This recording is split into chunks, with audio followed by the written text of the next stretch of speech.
तो past paper का ये क्वेश्चन काफ़ी ज़्यादा इंटरेस्टिंग है।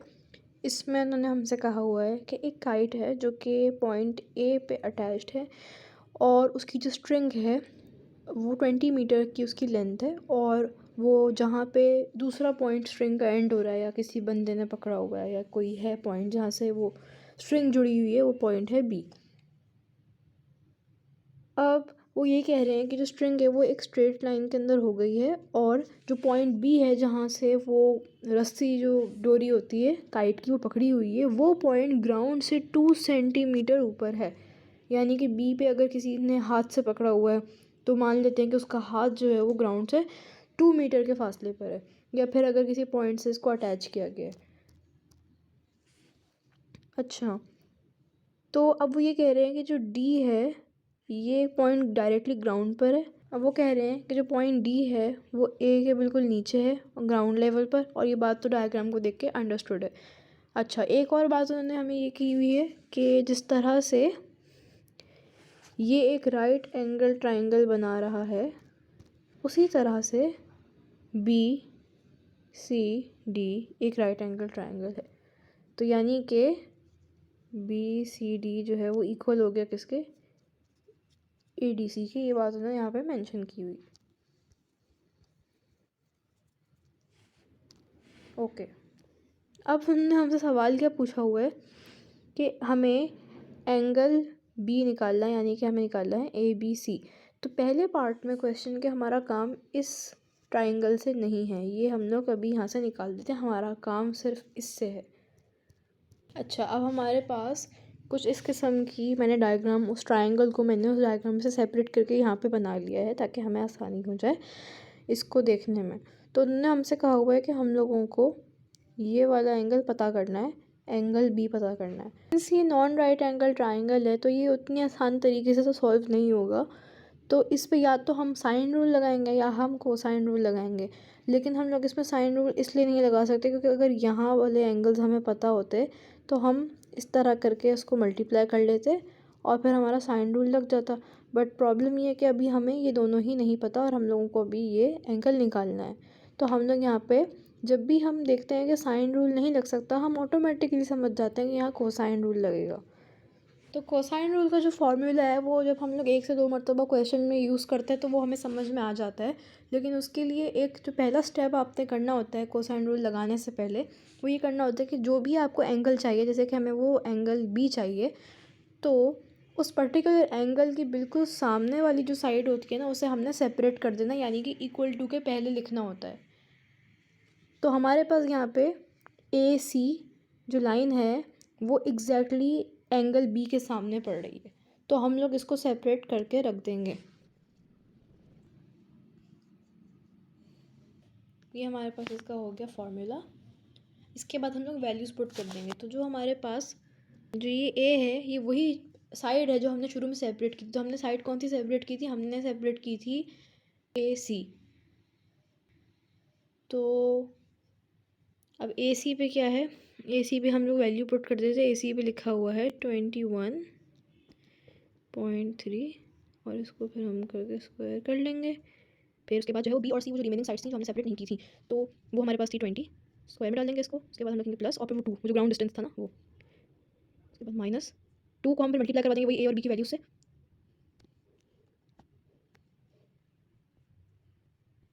ये हमारा वैल्यूज हमने बिल्कुल सही तरीके से यहाँ पर पुट कर लिए हैं। फिर वही करना है कि इसको हम लोगों ने सॉल्व कर लेना है। 21.3 का जो स्क्वायर निकलेगा वो निकलेगा हमारे पास 453.69।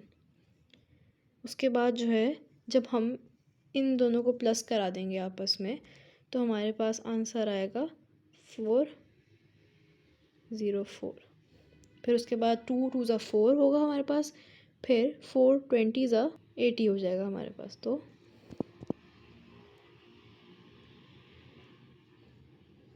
कॉस लगा देंगे और थीटा हमें मालूम नहीं है तो थीटा को हम वैसे ही रहने देंगे क्योंकि हमें बाद में थीटा ही फाइंड आउट करना है। अच्छा, फिर हम लोगों को एक बहुत ज़रूरी चीज़ करनी है। तो ये हमारे पास टर्म है 404 की, इसको हमने यहाँ ला के माइनस करा देना है बिकॉज यहाँ पे ये प्लस हो रही है। अब हमने फोकस ये रखना है कि हमने थीटा को सब्जेक्ट बनाना है, तो हम लिखेंगे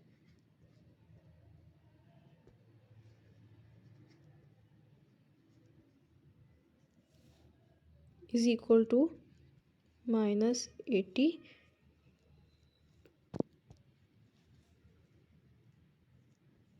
cos थीटा।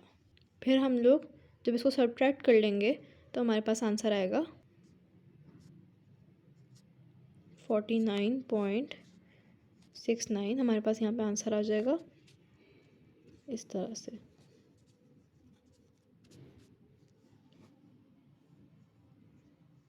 अब हम लोगों ने थीटा को सब्जेक्ट बनाना है, तो सबसे पहले हम क्या करेंगे, ये जो -80 की टर्म है इसे हम यहाँ लाके डिवाइड करा देंगे,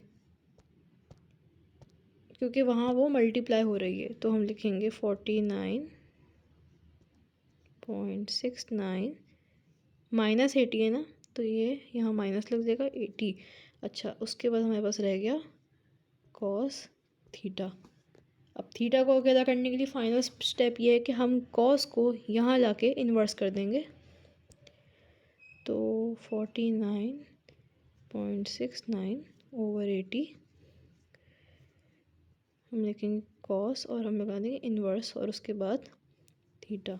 इसको जब हम कैलकुलेटर में डालेंगे तो हमारे पास आंसर आएगा पहले 128.39, कैसा अजीब सा 39, और इसको हम राउंड ऑफ कर देंगे तो हमारे पास आंसर आ जाएगा 128.4 डिग्रीज, यानी कि जो हमारे पास एंगल बी था 128.4 डिग्री है। अब उन्होंने हमसे नेक्स्ट पार्ट में कहा है कि हम ए डी मालूम करें, और ए डी जो है, जो काइट है और ग्राउंड लेवल के बीच में डिस्टेंस है, उसकी बात हो रही है। ए डी हमें ये वाला साइड मालूम करनी है। अब इस साइड को मालूम करने का एक बहुत सिंपल सा तरीका जो हमें पहले समझ में आ रहा था वो ये आ रहा था कि हम ये, क्योंकि राइट एंगल ट्राइंगल है ना, तो आराम से हम जो है वो पाइथागोरस थ्योरम को लगा के इसका वैल्यूज़ निकाल लेंगे। लेकिन ये नहीं हो सकता, क्योंकि ना हम लोगों को परपेंडिकुलर मालूम है और ना ही हम लोगों को बेस मालूम है, और वो अभी मालूम होती हुई नज़र भी नहीं आ रही।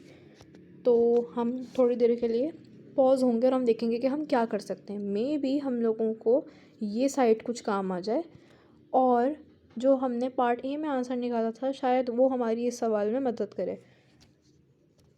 अच्छा, तो अब हम लोगों को ये पता है कि हमारे पास जो लास्ट पार्ट का आंसर आया था वो आया था 128.4 डिग्रीज़, और वो हमारा आया था एंगल बी का, जो कि ये रहा ये।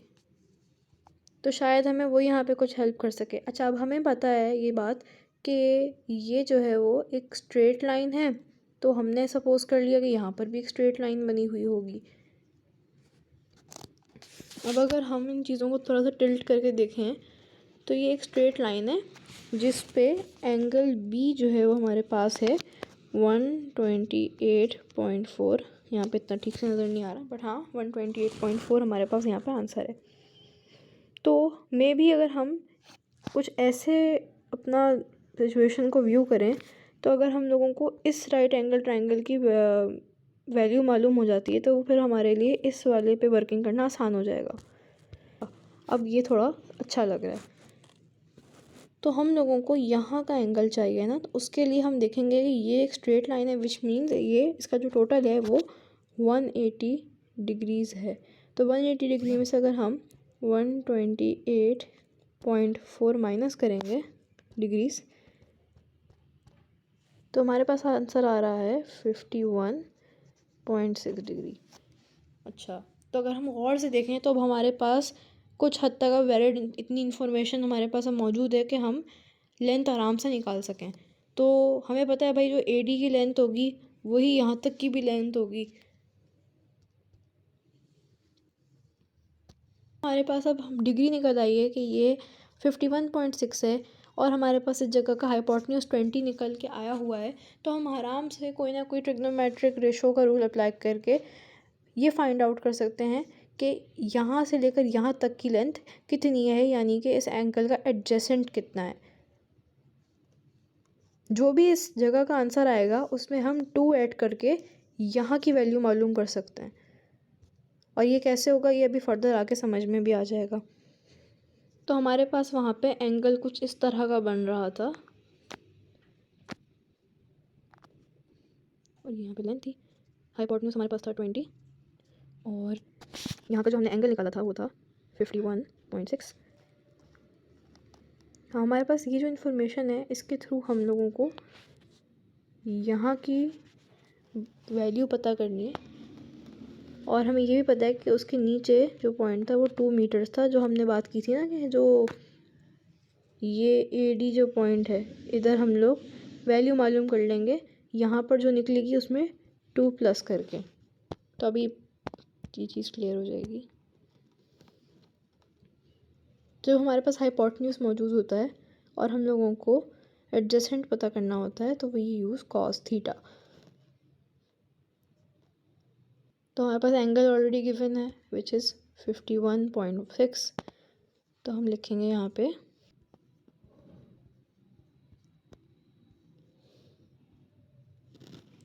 हमारे पास हाइपोटेन्यूज गिवन है विच इज़ 20 और ऊपर हम लोगों को उसका एडजेसेंट नहीं पता तो एडजेसेंट को हम A लिख लेते हैं। उसके बाद ये यहाँ जाके मल्टीप्लाई हो जाएगा